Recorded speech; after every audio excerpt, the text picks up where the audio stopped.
Hello, everyone. Welcome back to our series on objection handling in sales. I'm Schumann, your curious host and lifelong learner. If you've been following us, you know we're diving deep into the art and science of handling sales objections. Last time, we talked about the fundamentals of objections and why they're not roadblocks but opportunities. And as promised, in each episode, we'll explore one powerful objection handling technique to help you master your sales game. Today, I'm back with Yukti Madam, who makes even the toughest sales concepts simple to understand. Good morning, Yukti Madam.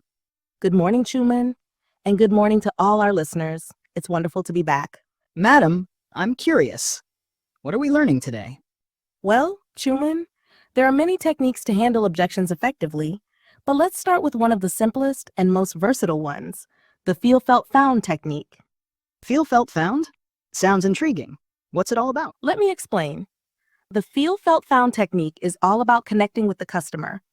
It's about empathizing with their concerns, sharing a relatable experience, and then offering a practical solution. First, you acknowledge their concern by showing that you understand how they feel. Then, you share how someone else felt the same way in a similar situation. Finally, you explain what they found after giving your product or service a chance. Let's bring this to life with an example.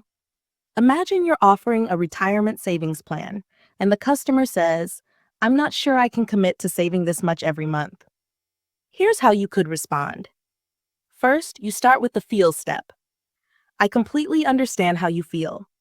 It's not easy to commit a part of your income every month, especially when there are so many expenses to manage. This shows empathy and tells the customer that their concern is valid. Next, you move to the felt step. Many of my clients felt the same way when they first heard about the plan.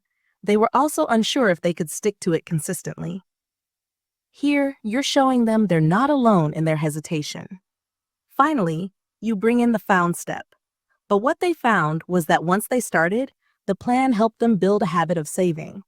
Over time, they felt more secure, knowing they had a safety net for their future.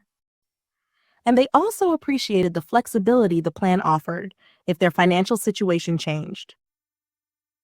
See how this approach walks the customer through the journey? You're not just addressing their concern, you're guiding them toward a solution with real-life examples. Wow, madam. That example makes it so clear. By walking them through the experience of others, you're not only empathizing, but also building trust. Exactly, Chuman. It's a way to reassure the customer without being pushy.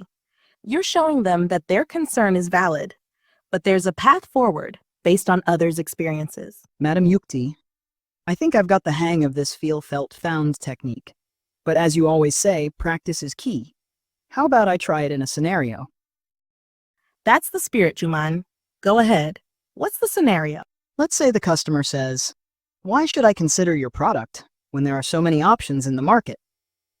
I'll play the sales executive, and you can be the customer. Sounds good. Let's see how you handle it.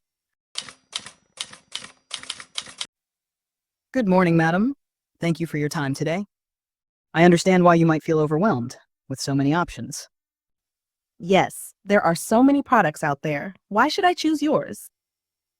Well, other customers have felt the same way, but they found our product to be the cheapest option, so I think you should just go for it. That's interesting, but I'm still not convinced. So, madam, how did I do? I could clearly sense that I missed something. Am I right? You were enthusiastic, which is great, but let's go over what happened, step by step. Please do, madam. Firstly, you started well by acknowledging how I feel. That's important, and you got that part right. But then, you rushed into the next step. Instead of truly empathizing, you jumped straight to selling. So I missed connecting with you as the customer.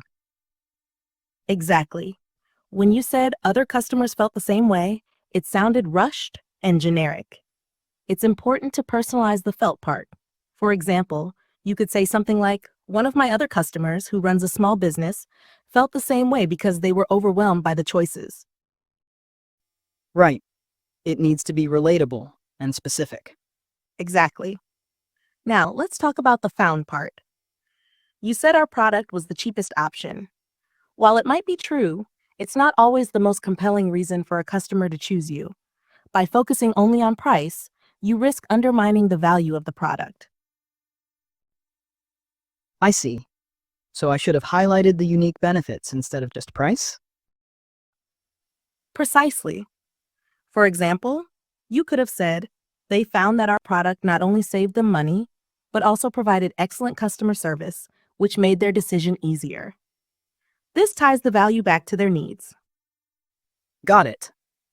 So I need to slow down, make it personal, and focus on value. Exactly, Chuman.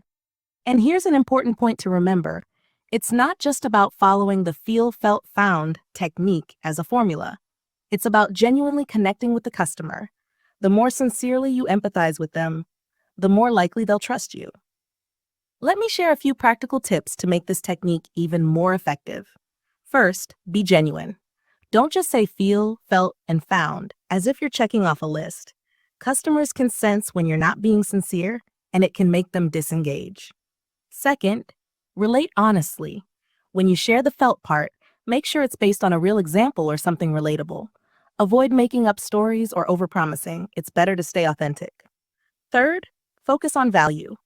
In the found step, connect the solution directly to the customer's specific needs or concerns. A generic response can dilute the impact, so always make it relevant to their situation.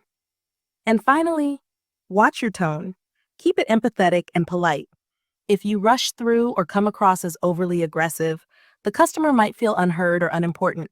When you follow these tips, you're not just handling objections effectively, you're also building stronger, more meaningful relationships with your customers.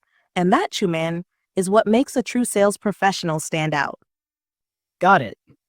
Madam Yukti, these tips are golden, and they really highlight the importance of empathy and authenticity.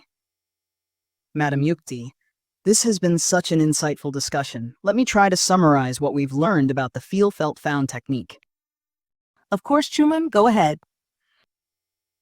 All right, so the feel, felt, found technique can be broken down into 3 simple steps. First, you acknowledge the customer's feelings by showing empathy. This is where you let them know you understand their concern and validate their perspective. Second, you relate to their concern by sharing a similar experience, either your own or someone else's. This helps the customer feel they're not alone and builds trust. And third, you offer a solution by explaining what others have found valuable after giving your product or service a chance. This ties everything together and gives them a clear path forward. Well done, Chuman.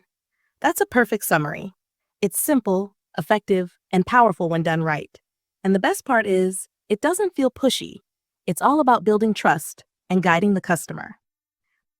Exactly, Madam Yukti. I can't wait to see how our listeners apply this in their sales conversations. Now, viewers, it's your turn.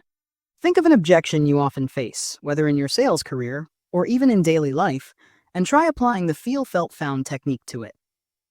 Write your approach in the comment section. If it's right, it might inspire and help others. If you're unsure or it feels off, don't worry. Others can offer feedback, and we'll all learn together. Remember, writing your thoughts down helps you understand and retain them better. So share your learning. It could make a difference for you and the whole community. Take care of yourself, your family, and your health. Keep practicing, stay curious, and happy selling. See you in the next episode, where we'll explore a brand new objection handling technique. Until then, bye for now.